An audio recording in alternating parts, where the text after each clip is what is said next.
Hey everybody, I hope you all are well. So this week I had in my schedule just to make another one of the normal video essay style videos I normally make. Obviously on February 24th, the entire world changed dramatically. It marked a moment in history when Russia invaded the sovereign nation and democracy of Ukraine. And I just felt like sort of ignoring that and pretending it wasn't happening was just not something I could really do. At the same time, I'm just a musician. I'm not any kind of military expert or foreign policy expert, but I know inherently deep within me that this is wrong and we have to do everything we can in the West and just the rest of the world to help the Ukrainian people. So I got to thinking and I'm like, okay, what can I do? Right, that would actually be helpful in the situation. And I thought in these dark times, sometimes the best things to do is shine a light on some of the light that exists. And so I thought I would spend this video just highlighting the beauty, uniqueness, and really the great impact that Ukrainian folk music has had on Western and Eastern music. It's a small thing, but I think in this time the Ukrainian people need all the support we can get. And I just wanted to highlight this beautiful, beautiful aspect of their culture for you all. In addition, I am not a big enough channel yet to do an official fundraiser via my channel. I will link in the description places for you to donate to help the rehousing and general assistance of Ukrainian refugees in this time. Without further ado, let's look at the beauty and uniqueness of Ukrainian folk music. So, as I said in my intro, we're going to be taking a look at the wonderful beauty of Ukrainian folk music, and I think the best thing to do in order to differentiate what makes Ukrainian folk music so special is to just compare it a bit to some of the other folk musics in Europe to show you that contrast between West and East and whatnot. So it's important to note, folk music throughout Europe, we can sort of think of it like the people's eternal rock and roll, if you will. Even though when we think of European music of the past, of the 18th and 19th centuries, most people think of classical music played in the concert hall, what we talk a lot about on this channel, such as Mozart, Beethoven, Schubert, Tchaikovsky, etc. But the truth is, throughout all that time, among the working classes of Europe, consistently, folk music was a huge form of mass popular entertainment. It's what people sang when they got together at dinners, celebrated at weddings, and mourned during funerals. So folk music played a central part of European peasant class life, more than is really talked about even today when we talk about the history of European music. Now, each region of Europe had a very unique, special kind of folk music that was local to the ethnic population of said region. So, for example, Czechia or Bohemia had their own folk music, the Germanic states, Prussia, Bavaria had their own music, France had its own, England, and you can expand this out to basically every European state. Now, with that said, I wanted to highlight some of the differences between Ukrainian folk music and some of the other folk music from Western Europe. So if we look at an example here we have an example of German folk music, and it sounds like this. Ein Jäger aus Kurpfalz, der durch den grünen Wald, schießt das Wild daher, gleich wie es ihm gefällt. So if you can tell by listening, German folk music is much more what I would call deliberately structured.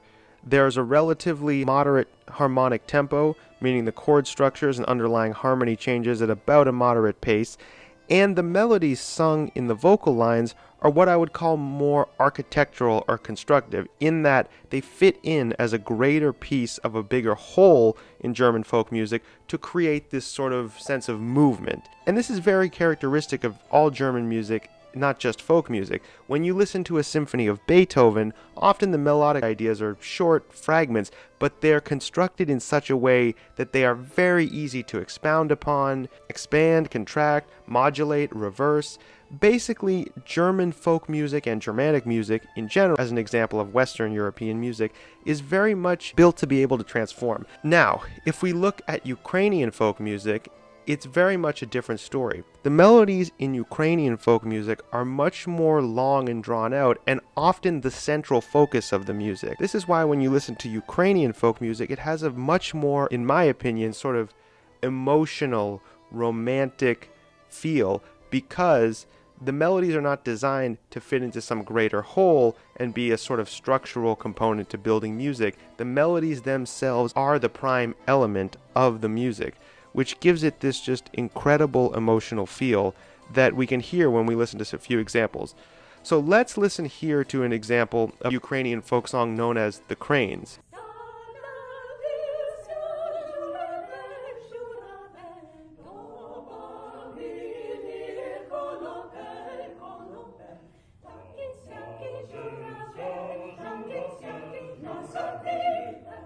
Now, after we've listened to that, I think you'll see what I mean. The melodies feel very wide and circular and emotional. And in this particular piece, we have a Bachish style chorale effect that takes place between the voices. This is very typical of Ukrainian folk music. There isn't a ton of quote-unquote transformation and modulation and all this stuff of Western European music, but just the simple act of repetition is very much characteristic of Ukrainian folk music. Now, I think a great way to show the uniqueness of Ukrainian folk music is to show how it's been utilized in bigger pieces of classical music.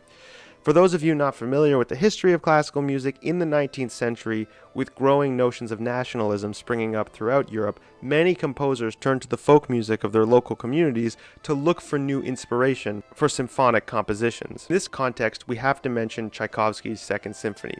While Tchaikovsky today is known very much as a quote-unquote Russian composer, the truth is he was half ethnically Ukrainian and spent most of his summers in the countryside of Ukraine composing many of his most beloved pieces, including Swan Lake and Symphony No. 6 as an example. In fact, when Tchaikovsky chose to base a piece of his on folk music, it was not Russian folk music he turned to, but Ukrainian folk music. He was always proud of his mother's Cossack roots in Ukraine, and in many ways I would say is equally, if not more so, a Ukrainian composer than a Russian composer in many senses, just judging by his beautiful sense of melody in many of his pieces. So, as we take a look at the Second Symphony, I want to go back to the folk song The Cranes that we listened to earlier. Tchaikovsky chose to use this piece of music as the basis for the fourth and final movement of his Second Symphony. Now, as we heard from the example we played, oftentimes when the crane is performed by a vocal ensemble, it is performed in a much more slower tempo. But here, we can see Tchaikovsky ups the tempo marking and thus transforms the crane almost into a joyous wedding dance song that you might see at any Slavic wedding in the 19th century.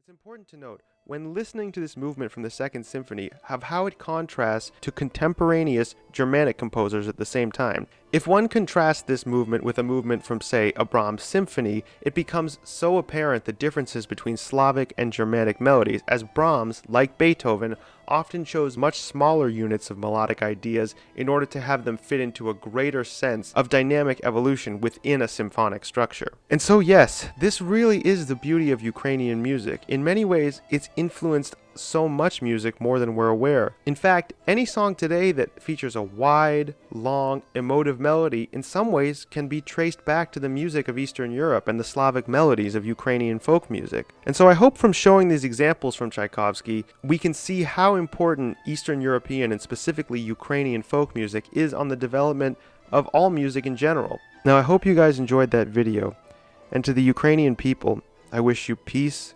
joy, and a swift victory against the aggressor. Slava Ukraini!